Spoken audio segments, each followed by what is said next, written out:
Možeš da isfantaziraš srce da ti stane. Na primjer, u snu. San je čista fantazija, pogledaj rezultat. Probat ćete ovako kuću, probajte da zamislite da ste veliki, bukvalno, na primjer, imate 100 metara. Isfantazirajte, možda neće biti jednostavno.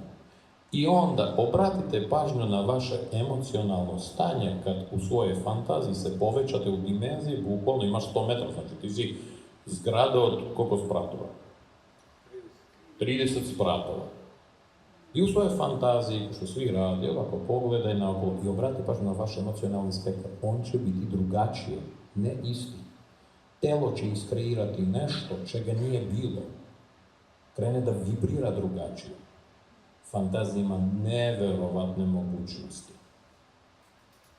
Znači, možeš da napraviš nešto čega nisi imao pre.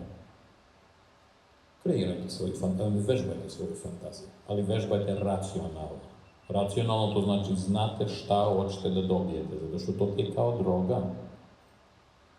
Ako nađeš nešto što je prijatno, ti krećeš da muljaš.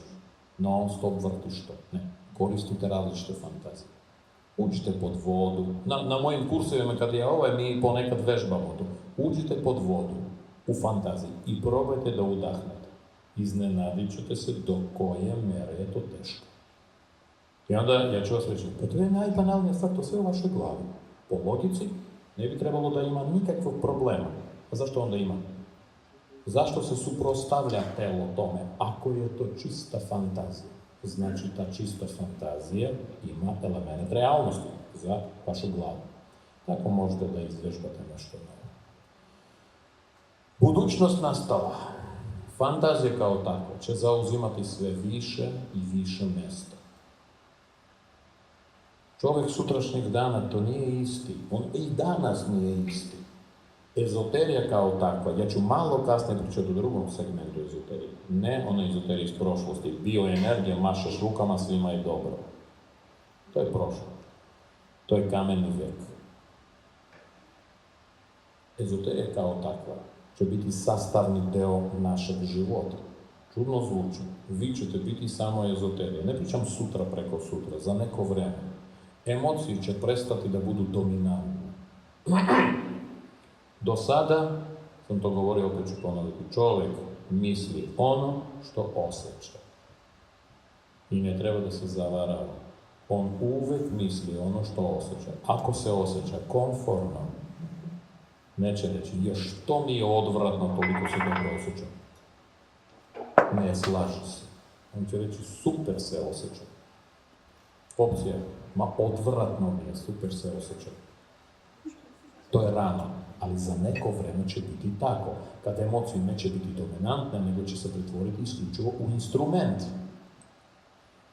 Kad ovaj deo svijesti preuzme dominantnost nad emocijama, čovjek će osjećati ono što hoće da osjeća.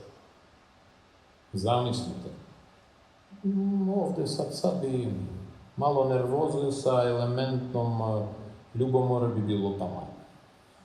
I onda, evo imam super mir. Nije to zdravo. Ali takav čovjek će biti mnogo funkcionalniji u svom sopstvenom okruženju. On će se prilagođavati i obrnuto, konfliktovati sa okruženjem, ali razumejući emocionalno stanje okruženja. To je naša budućnost i ona je nastala. Ako Bog da, dogovorit ćemo se. Vidjet ćemo se za 15 godina. Koje je danas? Danas je 2018. Jel? 19. skoro. Za 15 godina, kako je to? A? 2034.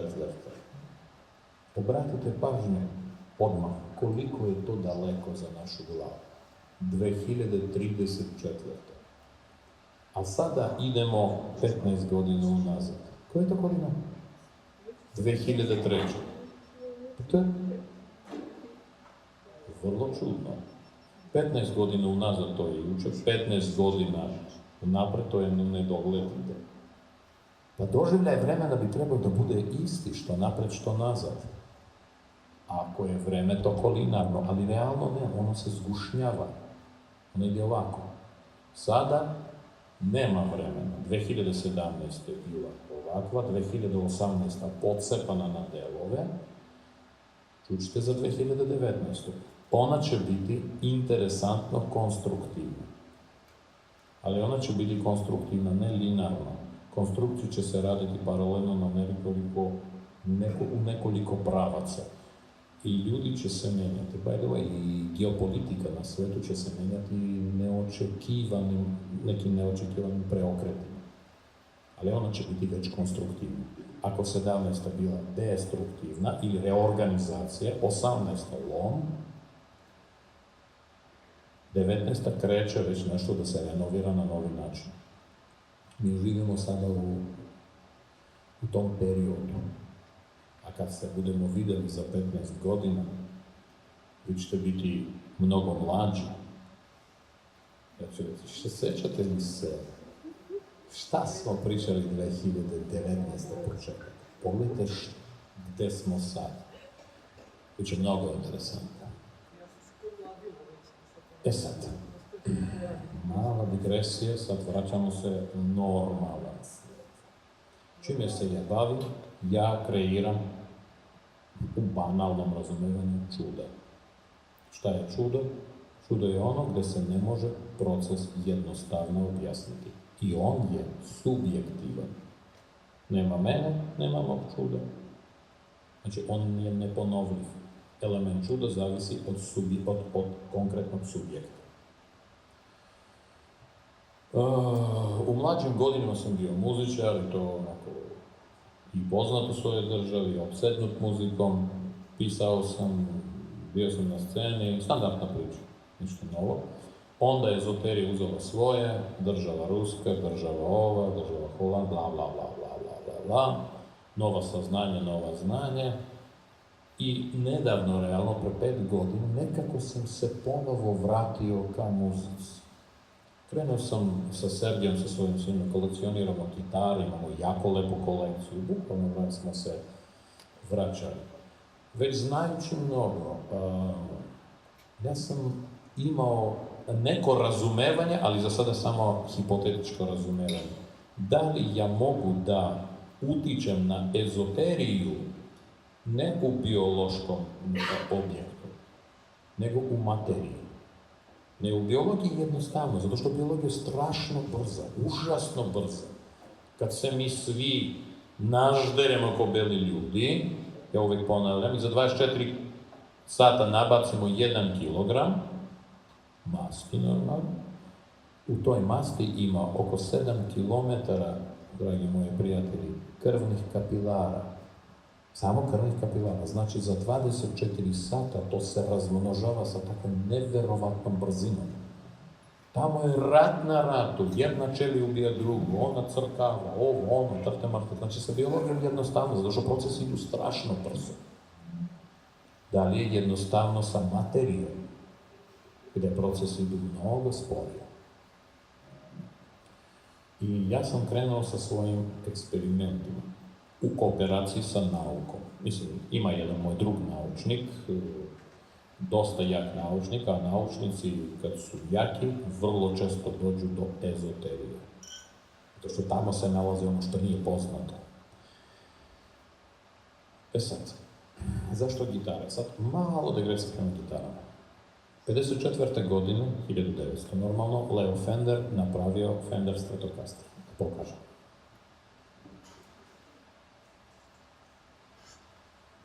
Ovaj instrument u nekom smislu promenio svet.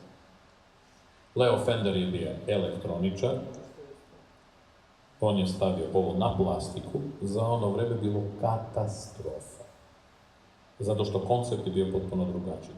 Napravio ovakav izgled, vrlo futuristički za 54. godinu. Mi pričamo 70 godina unazad. To je potpuni futurizam. To je potpuno polomio koncept gitare kao takve. I mi smo dobili Fender Stratocaster, nešto što je formiralo našu mladost, konkretno i moju. Pink Floyd, ima koliko hoćeš.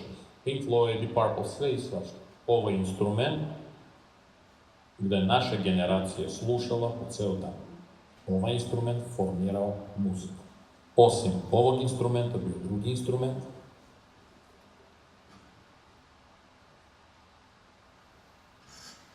Gibson Les Paul, konkretno ovaj, koji također formirao muziku. Samo ova dva instrumenta napravili hard rock, znači 20 godina. Do današnjeg dana, posle 70 godina, najprodavanije gitare na svijetu.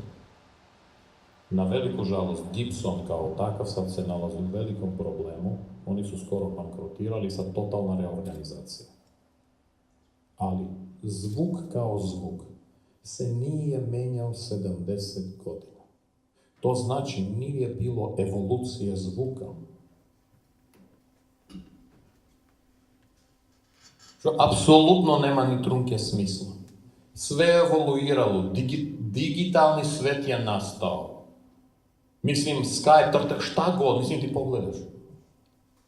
A instrument za 70 godina nije ništa promenio. Tehnički se nešto lagano menjalo, zvuk kao zvuk se nije menjao. Kako je to moguće? Elektroniku menjati, onda to nije zvuk instrument.